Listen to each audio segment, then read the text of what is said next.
Vamos a hacer un pequeño resumen de los conceptos más importantes de este tema, ¿vale? Los conceptos teóricos sobre todo. Y vamos a empezar por lo que es ácido y base, pero basándonos simplemente en esta teoría, que es la teoría que vamos a usar para los exámenes. Revisad de todas formas las otras dos teorías.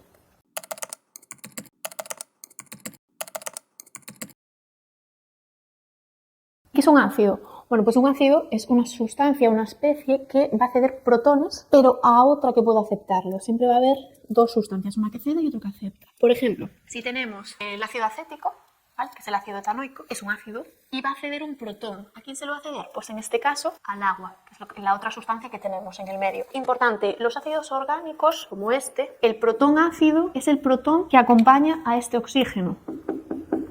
Vale, este de aquí. No se van a soltar protones de este carbono, sino el que está acompañando a este oxígeno. Este es el protón ácido. Entonces, ese protón se cede al agua y se genera esta especie. Este ion desprotonado, ¿vale?, al perder un protón se le ha cargado negativamente. ¿Y qué nos quedaría? H3O más. Vale, nos quedaría ahora cargada positivamente. Esto es lo que nos va a dar el carácter ácido de la disolución. Lo veremos más adelante. Y en el caso de las bases, pues van a ser especies que acepten protones. ¿De dónde? De otra sustancia que pueda cederlos. En este caso, el amoníaco tiene este nitrógeno que puede captar protones. ¿Y quién nos va a ceder? Pues el agua, que es la otra sustancia que tenemos. Entonces vendría un protón del agua y se lo cede al amoníaco. ¿Y qué nos quedaría?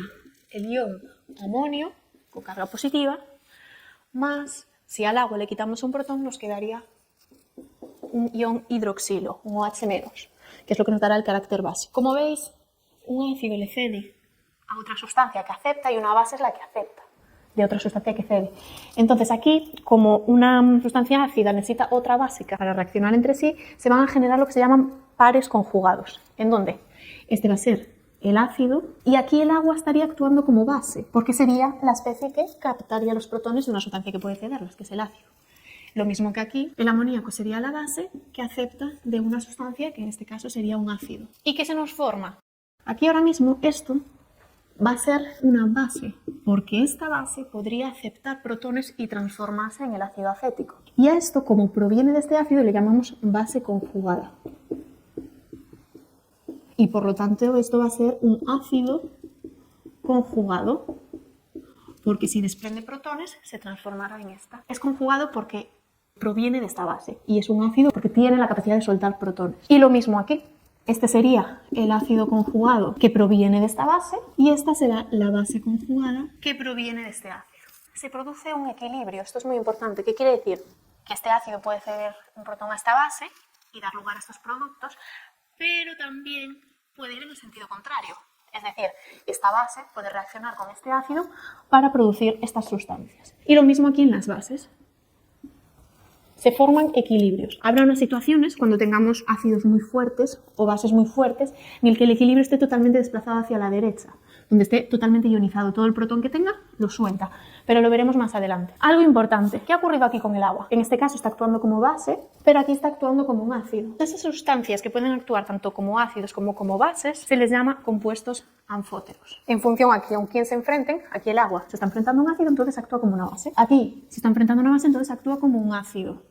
Un pequeño inciso. El ácido que os mostré antes es un ácido monoprótico, que quiere decir que solo puede ceder un protón. Pero existen ácidos que se les llama polipróticos, es decir, que tienen más de un protón disponible para ceder. Por ejemplo, el ácido fosfórico tiene 3 protones, que cuando tú lo pones en agua podría ceder uno para dar esta sustancia de aquí, y este equilibrio tendría su constante. Podría perder el segundo protón con su correspondiente constante o perder el tercer protón para dar esta sustancia. Pero fijaros una cosa, fijaros en estas dos especies de aquí. Pueden actuar como ácidos, como lo estáis viendo en este equilibrio, pero es que también pueden actuar como bases, porque fijaros, esta sustancia de aquí puede aceptar protones del agua para convertirse en el ácido fosfórico y desprender OH, y esta ocurre lo mismo, puede captar un protón y convertirse en esta sustancia. Por lo tanto, estas dos sustancias son especies anfóteras porque pueden actuar como ácidos o como bases.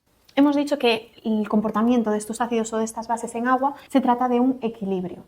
Pues como todo equilibrio tiene su constante. ¿Y qué era la constante de un equilibrio? La concentración de los productos elevados a sus coeficientes estequiométricos, que en este caso es 1, entre la concentración de los reactivos. Mucho ojo, no incluimos aquí el agua porque el agua se consideraría un líquido que, al igual que los sólidos, no se incluirían en este cociente, ¿vale? Porque al considerarse tan grande, se considera algo constante que estaría dentro del valor de esta constante. Y lo mismo para este equilibrio de aquí. La concentración de los productos elevados a los coeficientes entre la concentración de los reactivos. Pues como esta es la constante del equilibrio de un ácido, le llamamos K sub A.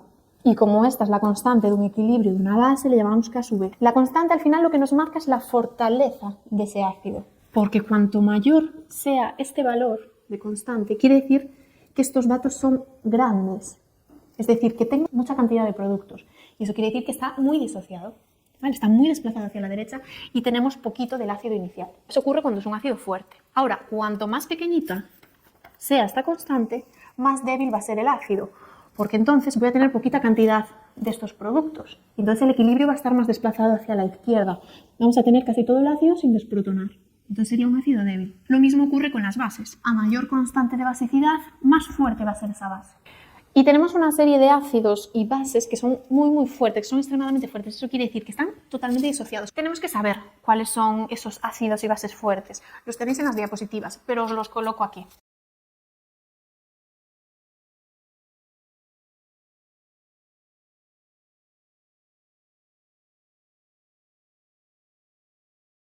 Estos son los ácidos fuertes y bases fuertes que tenéis que conocer, ¿vale? El clorhídrico, el bromhídrico y de bases fuertes que son los hidróxidos de alcalinos o alcalinoterros. Pues, por ejemplo, el hidróxido de calcio, el hidróxido de sodio. ¿Qué quiere decir que sean ácidos fuertes? Lo que hablábamos, que están totalmente disociados.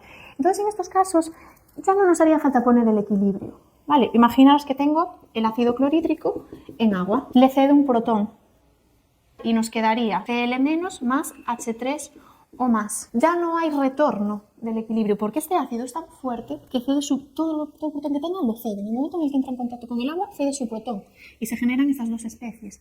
Y estas dos especies ya no van a reaccionar entre ellas para formar esto, porque esto, en cuanto toque el agua, se disocia. Por eso digo que tienen coeficiente de disociación va a ser igual a 1, porque está totalmente disociado. Y pasa exactamente lo mismo con las bases fuertes. Vale, la base fuerte, en cuanto entra en contacto con el agua, se disocia totalmente. Y estos dos productos ya no van a reaccionar entre sí para volver a los reactivos iniciales. Entonces, ya no hace falta que pintemos la flecha de equilibrio. Y además esto va a ser interesante para cuando hagamos ejercicios de que la concentración inicial que tengamos de ácido clorhídrico va a ser igual a la que tengamos de cloro y a la que tengamos de H3 o más. Porque todo lo que meta aquí se me va a transformar en mis productos. Es muy similar a las sales totalmente solubles del tema anterior. Si era una sal totalmente soluble, todo lo que metíamos aquí, toda la concentración que se ponía en agua, se disolvía, entonces se transformaban en sus iones. Pues lo mismo aquí. Y lo mismo con las bases. La concentración de NaOH va a ser siempre igual a la de OH-, ¿vale? Porque está totalmente disociado. Y eso nos va a permitir calcular el pH de manera directa, sin necesidad de hacer el equilibrio y la tabla típica de los equilibrios. Aquí ya se va a calcular directamente. Luego tendréis vídeos con ejemplos de este tipo.